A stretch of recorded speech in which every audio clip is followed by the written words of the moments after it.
Terima kasih partisipasi Anda menonton video dari kami, Geng Ngail. Jangan lupa subscribe, like, and comment. Terima kasih.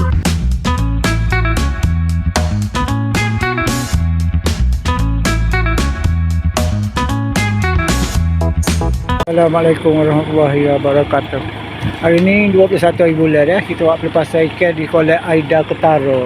Boleh? Kita lepas dari kolam Mesin Padi dah. Kolam sebab ikan sebanyak 200 kilo. Lepas besok kita tambah lagi sakat kita bermasak ada ngasih ikan ni. Ikan kita sekarang baru 200 kilo dah.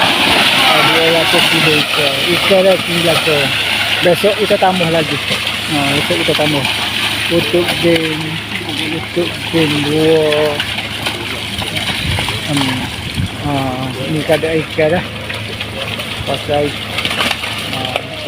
kita lepas di kolam Mesin Padi, sebelah kolam Mesin Padi dah.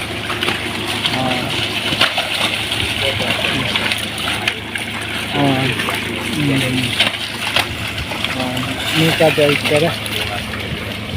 Ikan sebanyak 200 kilo hari ni.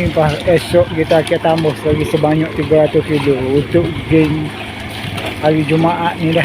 Hari Jumaat malam Sabtu game 20. Okey.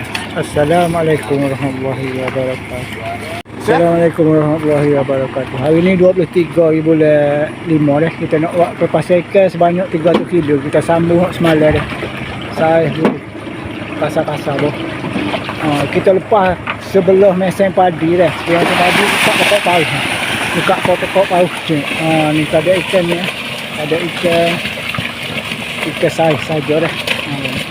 Ikan sebanyak 300 kilo. Buat tambah malam dah. Malam ni kita lepas sekali lagi. Kita kut 500 kilo. Untuk game esok 23 hari bulan 5 dah. Game 20,000 ranking 500 ni dia. Ni tak ada ikan dah. Ikan kasar-kasar lah korek.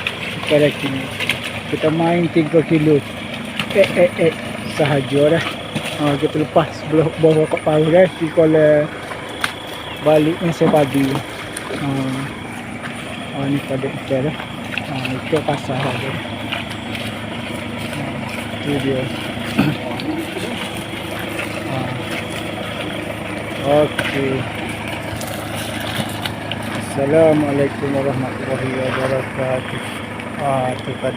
Terima kasih Anda sudah menonton channel YouTube Geng Ngail.